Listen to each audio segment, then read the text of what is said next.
Ural पर्वत के मध्य में अद्वितीय सुंदरता और दुर्गम जंगल के बीच रहस्यमय डायटलोव दर्रा स्थित है। यहीं पर 1959 की सर्दियों में करिश्माई इगोर डायटलोव के नेतृत्व में 9 अनुभवी पैदल यात्रियों का एक समूह एक ऐसी यात्रा पर निकला जिसका अंत अकथनीय त्रासदी में हुआ। यह डायटलोव पास हादसे की रोंगटे खड़े कर देने वाली कहानी है। हमारी कहानी इगोर डायटलोव से शुरू होती है, जो एक नेता और अनुभवी पैदल यात्री थे। उनके समूह में 8 अन्य लोग भी थे। टीम में उत्साही रेडियो ऑपरेटर जिनेदा कोलमोगोरोवा शामिल थीं। रुस्तम स्लोबोडिन, प्रतिभाशाली इंजीनियर यूरी डोरोशेंको, मजबूत छात्र, और ल्यूडमिला डबिनिना, अन्वेषण के सपने देखने वाली महत्वाकांक्षी इंजीनियर।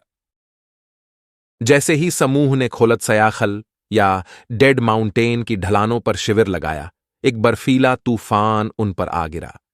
यह रात शायद उनकी आखिरी रात थी। सबूतों से ऐसा प्रतीत होता है कि पर्वतारोही बाहर निकलने के लिए अपने तंबू अंदर से काट दिए थे। आखिर उन्होंने ऐसी कड़कड़ाती ठंड से बचने के लिए गर्म आश्रय को क्यों छोड़ दिया? कुछ दिनों बाद यात्रियों के करीबी दोस्तों और परिवार के सदस्यों सहित एक खोज दल ने शिविर स्थल की खोज की। उन्होंने जो पाया वह भयानक और हैरान करने वाला था। अंदर से टूटे हुए तंबू में जल्दबाजी में छोड़ा गया सामान था। पैरों के निशान ने खोजकर्ताओं को 5 शवों की डरावनी खोज की ओर ले गए, जो बर्फ में अजीब संरचनाओं में बिखरे हुए थे, बमुश्किल कपड़े पहने हुए थे और जमे हुए थे। रहस्य तब और गहरा गया जब शेष 4 यात्री बाद में कई फीट बर्फ के नीचे दबे हुए पाए गए। पदयात्रियों के मित्रों और सहकर्मियों के नेतृत्व में की गई बाद की जांच ने उत्तरों की तुलना में अधिक प्रश्न खड़े किए। शव परीक्षा में शरीर पर संघर्ष या बाहरी चोटों का कोई निशान नहीं मिला, लेकिन कुछ में उच्च बल प्रभाव के अनुरूप आंतरिक आघात दिखाई दिया। रहस्य को और अधिक गहरा करने के लिए एक यात्री की जीभ गायब थी। पोस्टमार्टम के बाद रहस्य में और भी भयावह परत जुड़ गई। सिद्धांत हिमस्खलन से लेकर सैन्य भागीदारी तक थे, लेकिन किसी ने भी पूर्ण स्पष्टीकरण नहीं दिया। जैसे जैसे साल बीतते गए, डायटलोव दर्रा हादसा सिद्धांतों और अटकलों के लिए प्रजनन स्थल बन गया। कुछ ने असाधारण गतिविधि का अनुमान लगाया, जबकि अन्य ने सोवियत सैन्य भागीदारी की ओर इशारा किया। फिर भी कोई भी एक सिद्धांत यात्रियों की मौत के आसपास की विचित्र परिस्थितियों को स्पष्ट रूप से नहीं समझा सका। एक प्रचलित सिद्धांत के मुताबिक यात्रियों की मौत हिमस्खलन के कारण हुई। एक और दिलचस्प संभावना में इंफ्रासाउंड शामिल है, जो संभावित रूप से पहाड़ से उत्पन्न हुई, जिसने पैदल यात्रियों की मानसिक स्थिति और निर्णय लेने पर प्रभाव डाला होगा। एक और दिलचस्प संभावना शीत युद्धकाल के दौरान क्षेत्र में सैन्य उपस्थिति के कारण सैन्य भागीदारी पर विचार करता है।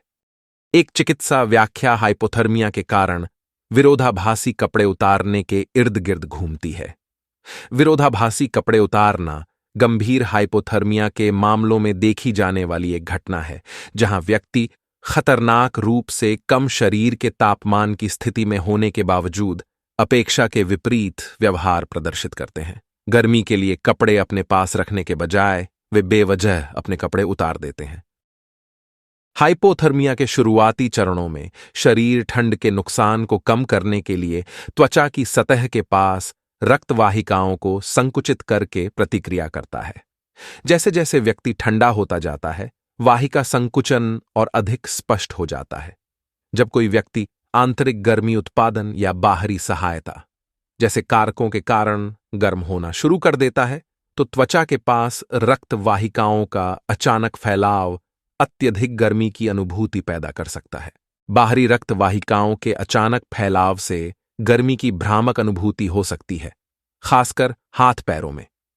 यह अनुभूति हाइपोथर्मिक व्यक्ति को यह समझाने के लिए पर्याप्त शक्तिशाली हो सकती है कि वे अत्यधिक गर्म हैं, जिससे उन्हें गर्मी की विपरीत आवश्यकता के बावजूद कपड़े उतारने के लिए प्रेरित कर सकती है।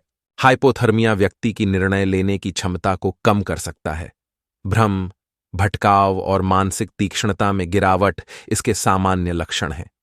इस स्थिति में व्यक्ति अपनी स्थिति की गंभीरता के बारे में जागरूकता खो सकते हैं और परिस्थिति के विपरीत निर्णय ले सकता है, जैसे कि ठंडे तापमान में कपड़े उतारना। कुछ शोधकर्ताओं का सुझाव है कि विरोधाभासी कपड़े उतारना टर्मिनल बोरोविंग के व्यवहार का एक रूप हो सकता है, जो मृत्यु से पहले आश्रय चाहने वाले जानवरों के समान है। यह व्यवहार निश्चित मृत्यु की स्थिति में गर्माहट या आराम पाने के लिए एक सहज प्रतिक्रिया हो सकता है। आज तक डायटलोव दर्रा घटना इतिहास में सबसे जटिल रहस्यों में से एक बनी हुई है।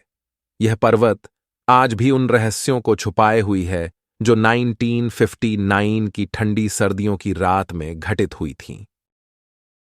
जैसे ही हम डायटलोव दर्रा घटना के केंद्र में इस यात्रा का समापन करते हैं, हम आपको अपने विचार साझा करने के लिए आमंत्रित करते हैं। आप क्या मानते हैं उस ठंडी रात में क्या हुआ था?